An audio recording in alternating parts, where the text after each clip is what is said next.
Halo, Assalamualaikum warahmatullahi wabarakatuh. Ketemu lagi dengan saya. Sebelumnya, perkenalkan, nama saya Anissa Luna dengan NIM 19 032 11 000039 dari kelas Tata Niaga Produk Agribisnis C.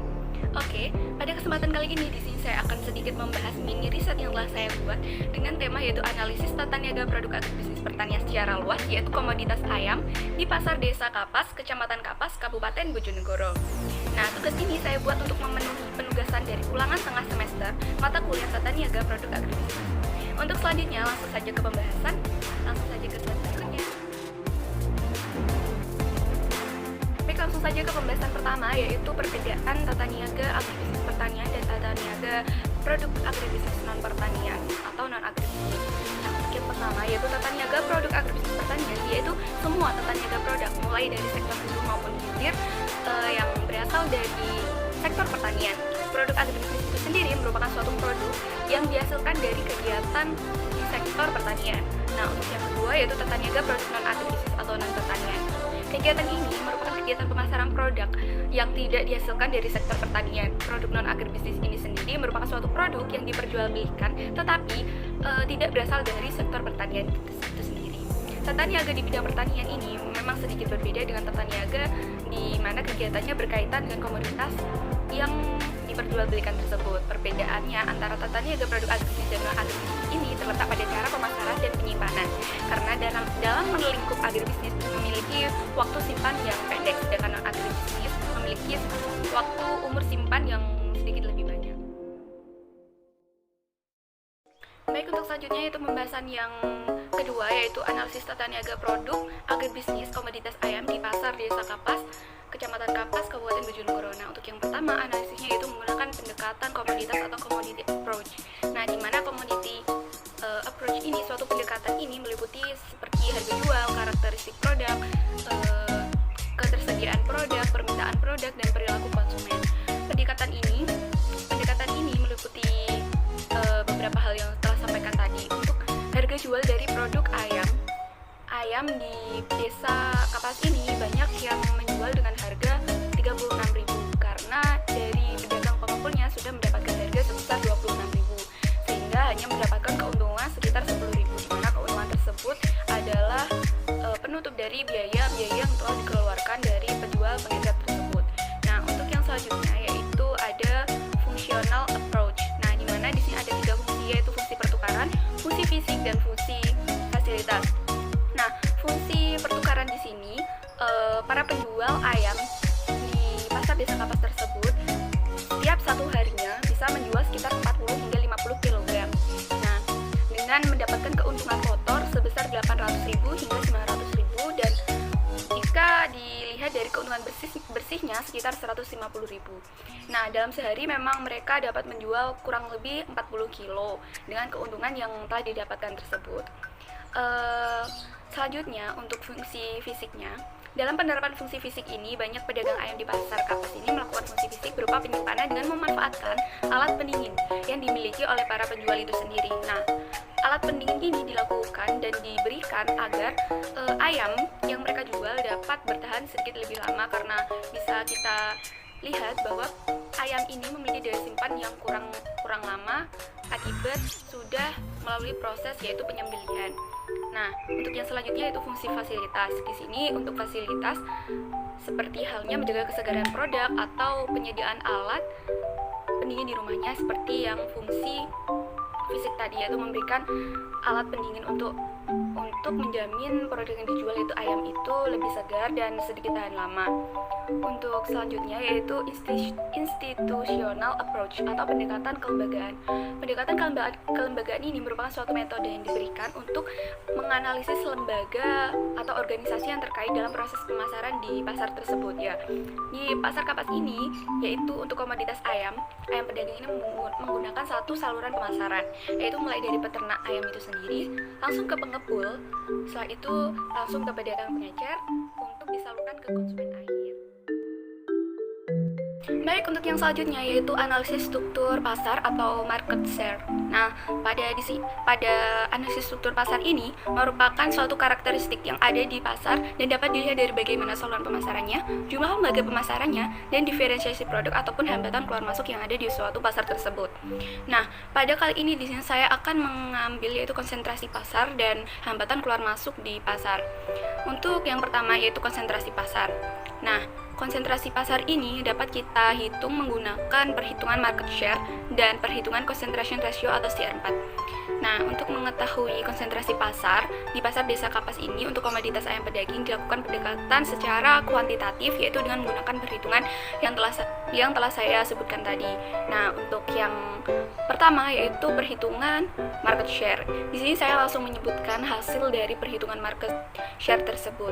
Nah, untuk market share dari perhitungan yang telah saya lakukan, di tingkat pedagang pengecer pada pasar Desa Kapas ini terjadi sistem pemasaran daging ayam yang bersifat perusahaan sempurna, di mana terlihat konsentrasi pasar sangat ketat dan persaingan sangat kuat karena terdapat 4 pedagang pengecer yang menguasai pangsa pasar dengan presentase sebesar 94%. Untuk sebelumnya di sini saya mengambil 4 sampel responden penjual ayam yang ada di pasar Desa Kapas tersebut.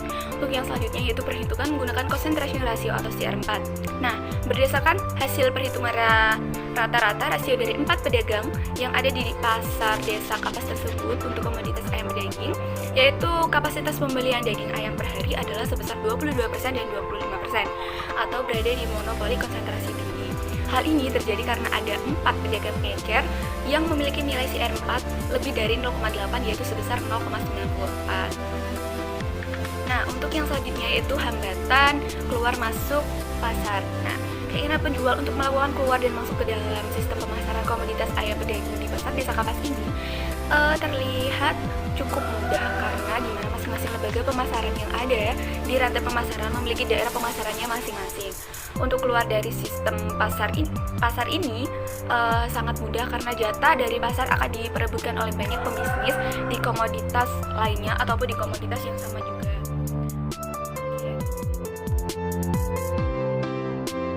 Oke, langsung saja di sini dapat kita lihat hasil hasil perhitungan dari market share dan CR4, di mana kapasitas pembelian dari 4 responden yang telah saya wawancarai di sini yaitu 40, 50, 50, dan 40 dengan total 180. Nah, untuk kapasitas konsentrasi rasionya yaitu sebesar 0,22, 0,25, 0,25, dan 0,22 dengan jumlah 0,94. Nah, untuk perhitungan market share-nya di sini ada hasil yaitu 94 dengan presentase yaitu 22%, 47%, 72%, dan hasil akhir yaitu 94%. Untuk perhitungan konsentrasi rasionya yaitu CR4, di sini kita jumlahkan semua konsentrasi rasio yaitu 0,22 ditambah 0,25 ditambah 0,25 ditambah 0,24 dengan hasil 0,94. Nah, di mana di sini 0,94 mendekati 1 sehingga persaingan di pasar tersebut dapat dikatakan sangat kuat. Baik, untuk selanjutnya yaitu analisis perilaku pasar atau market conduct. Nah, perilaku pasar komoditas ayam pedaging di pasar Desa Kapas ini dianalisis secara deskriptif sehingga akan menggambarkan perilaku dari setiap lembaga pemasaran yang ada di pasar tersebut. Nah, beberapa lembaga atau saluran pemasaran yang ada di pasar Desa Kapas yaitu sebagai berikut. Nah, ada yang pertama ada peternak atau produsen, yang kedua ada pedagang pengepul, yang ketiga ada pedagang pengecer, dan selanjutnya langsung ke konsumen akhir. Nah, untuk peternak ini sendiri menurut saya pihak peternak ayam langsung menjual hasil ternaknya ke pedagang pengepul dalam bentuk ayam tanpa dibubuti atau disembelih. Nah, untuk di komoditas ayam yang sudah berada di pedagang pengepul ini dilakukan proses seperti penyembelihan dan pembubutan serta pembersihan ayam. Selanjutnya, untuk di pedagang pengecer itu sendiri, ayam sudah dalam keadaan bersih dan mati sehingga pedagang pengecer tinggal membersihkan ulang sisa-sisa kotoran serta dilakukan pemotongan sesuai keinginan dan permintaan dari produsen ingin membeli bagian ayam yang sebelah mana. Nah, Selanjutnya untuk penentuan harga dari daging ayam ini berdasarkan kualitas dan kuantitas produk daging ayam dan pertimbangan harga pusat dari penjual pengepul yang ada di kecamatan tersebut. Nah, kualitas dari daging ayam ini meliputi kebersihan ayam, kesehatan ayam, kemurnian dari ayam tersebut seperti bebas formalin dan lain-lain. Baik, untuk selanjutnya di sini langsung saja ke pembahasan yang terakhir, yaitu analisis penampilan pasar atau market performance. Nah, di sini saya melakukan analisis yaitu menggunakan dua alat analisis, yaitu margin pemasaran dan farmer share. Nah, analisis margin pemasaran di pasar Desa Kapas ini menggunakan akuntansi untuk mengetahui penyebaran dari margin pemasaran di antara lembaga yang terlibat di dalam saluran pemasaran yang ada di pasar Desa Kapas tersebut, terutama di komoditas ayam. Nah, untuk yang saham pertama yaitu dengan harga 26.000 per kilo dari pedagang pengepul dan 36.000 per kilo dari pedagang pengecer itu sendiri untuk disalurkan ke konsumen akhir. Nah, besarnya biaya yang dikeluarkan oleh pedagang pengecer ini disebabkan oleh tingginya harga yang dipasang oleh pedagang pengepul dan peternak ayam itu sendiri karena saat ini juga masih musim pandemi COVID-19, sehingga semua harga ini meningkat karena keterbatasan dalam melakukan pengiriman. Nah, untuk hasil analisis margin pemasaran yang dikeluarkan oleh pedagang pengecer di pasar Desa Kapas ini rata-rata sekitar 10.000 per kilo. Hal ini disebabkan karena biaya transportasi dan biaya tenaga kerja yang telah dikeluarkan oleh pedagang pengecer yang ada di pasar tersebut. Nah, untuk yang kedua yaitu ada farmer share. Nah, farmer share ini merupakan suatu rasio antara harga di tingkat peternak terhadap tingkat pedagang. Nah, di sini saya hanya mengetahui harga di tingkat pedagang pengepul dan pedagang pengecer, sehingga saya melakukan analisis dari keduanya. Besarnya tingkat farmer share bisa dipengaruhi oleh biaya transportasi, biaya proses pengelolaan, ataupun biaya lain-lain. Berdasarkan perhitungan farmer share dari pedagang pengepul dan pedagang pengecer ini didapatkan hasil sebesar 0,72%. Maka dapat dikatakan bahwa share yang diterima oleh pedagang pengepul daging ayam di pasar Desa Kapas ini tergolong rendah.